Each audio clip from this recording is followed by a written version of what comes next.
Michael, first off, the 3 long-term injuries that came back, did they all come through okay? Yep, Dom Jeffries, Moylo and Oshin all come back good. They'll be a bit stiff these couple of days, but everybody's got through it from Tuesday, which is great news. On Oshin, what's the plan for him going forward? Yeah, we need to think about Oshin to get some game time, so you might see him go out on loan over the not too distant future, because I think that's the first stage for him. He's been out that long, he needs to go and get some games somewhere, so we're looking into that, and that could happen quite quickly, hopefully.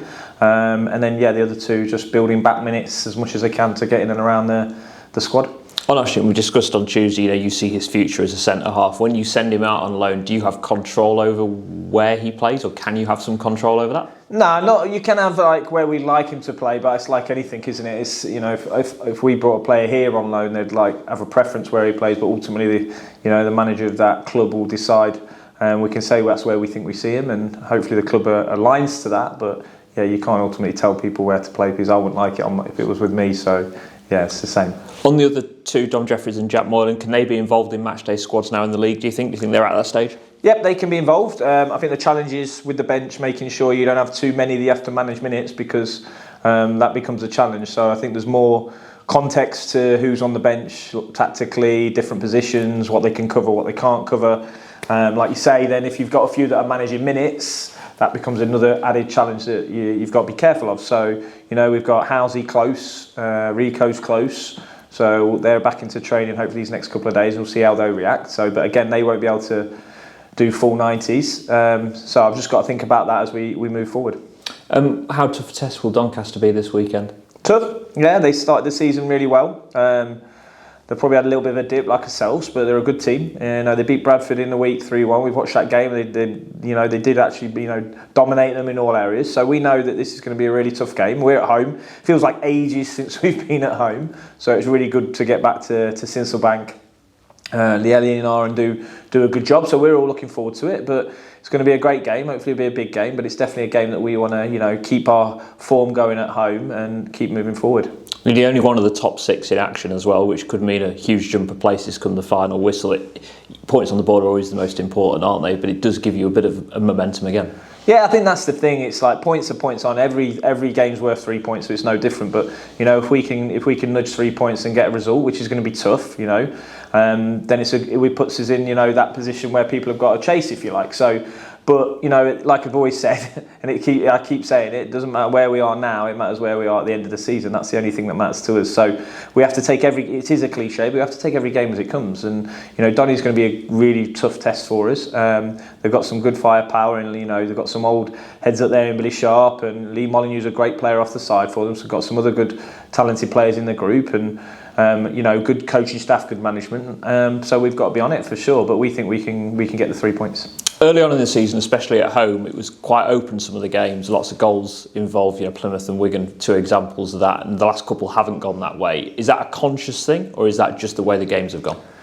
I think probably one is teams coming and being, a lot more defensive than they did at the start of the season. So I think probably it's a respect thing from opposition, where they bring a different personnel than probably they did at the start of the season. So being more physical, bringing a stiffer team, if you like, makes it harder for us. And then I think there's context to that as well. And I think there's us making sure that we take our chances and on top of those things, because goals do change games. Generally, who gets the first goal makes a difference to the context of all things like stats and how the game moves. So we were scoring the first goal quite often in those stages, and we need to get back to that as much as possible. But it's not always possible, is it, to score the first or score early? So we have to keep going. So I think there's loads of different reasons why you can talk about those things, but ultimately teams will probably look at our home ground and look at our place with the fans who get behind the team and think it's a hard place to come, which it is, and we want to keep it that way.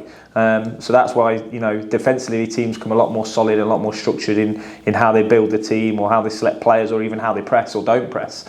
So that can make it a bit more challenges for us to create chances. And is that first 15 minutes in those kind of situations at games at home that you give them a real welcome to Sincil Bank, welcome to what life is going to be like here for the next 90. Yeah, for sure, and I think that's been our mantra. Like, give them a Sincil Bank welcome, if you like, in the first few minutes, and you talk to other managers and they say, let's just get through the first 15-10 minutes and work the way into games, and that's where we've just got to keep pushing the game and how we want it to be.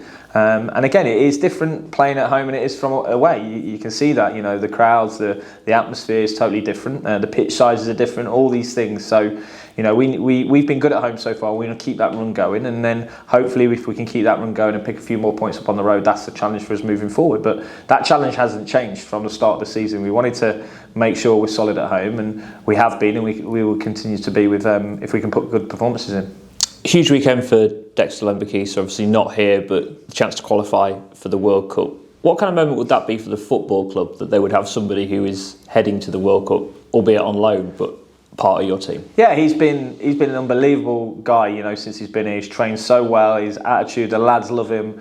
I think the lads will be giving all decent messages to say good luck, and it's a brilliant thing for him, for his in his stages of his career as well, if he can get to the World Cup and qualify. So yeah, we're all behind him, massively behind what he's hopefully goes and achieve. Like all the international players, Ivan's gone out and we'll be behind him as well, trying to get those points. So yeah, whenever you have international players, they're part of us, they're part of the family, if you like. Hopefully you can get the job done. About a month ago, we were sat here, we talked about this game and the fact that you are going to play in an international break, which has gone ahead. How crucial was that for you as a head coach, not just to get a home game in, but to not have another disrupted spell of fixtures where you've suddenly lost another Saturday? Yeah, really important. It's always a challenge, and you always have to balance it, what's right for the performance and what's right for the decision-making of the team, what's right for the fans, the club, all those things. But ultimately, the football decision needs to be put first. And we don't call games off lightly, as people know. But yeah, we think the rhythm that we can keep with keeping the game on is important, and we've got a squad that we think can go and get the 3 points. And again, that's the most important thing when you look at each game in isolation. That's what we look at, and see if we can get the 3 points. And like we've always said, getting the 3 points is the most important, and see where we are at the end of the day. And just finally, a couple of players are close to the 5 yellow cards, the suspensions. Obviously, we've had Riley go through that.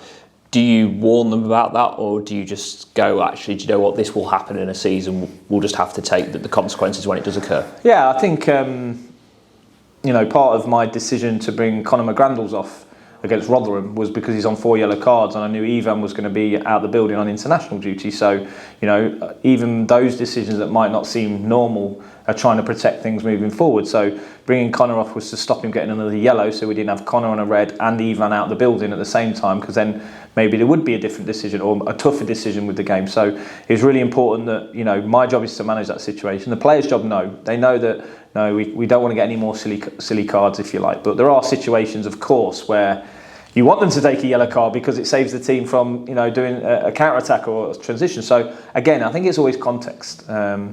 But we need to keep aggressive as well. We need to keep pushing forward. So sometimes if you want to be an aggressive team, you are going to pick up yellow cards. So I think there's a difference between careless yellow cards and, gameplay yellow cards, if you like. But then there is frustration. We're all human beings, right? And, and there was nothing more frustrating for me at Rotherham when that, the referee gives, if you like, a goal that should be offside, and then another situation where the keeper gets bumped by his own defenders, and then all of a sudden, so there's emotion in game, and I don't think we could be human and care enough about the club if there's not enough emotion. But yeah, we work on it. We work with a psychologist on it. But for me, it's getting the balance of how we want to play and what cards are context to how we want to play and what ones are needless, if you like.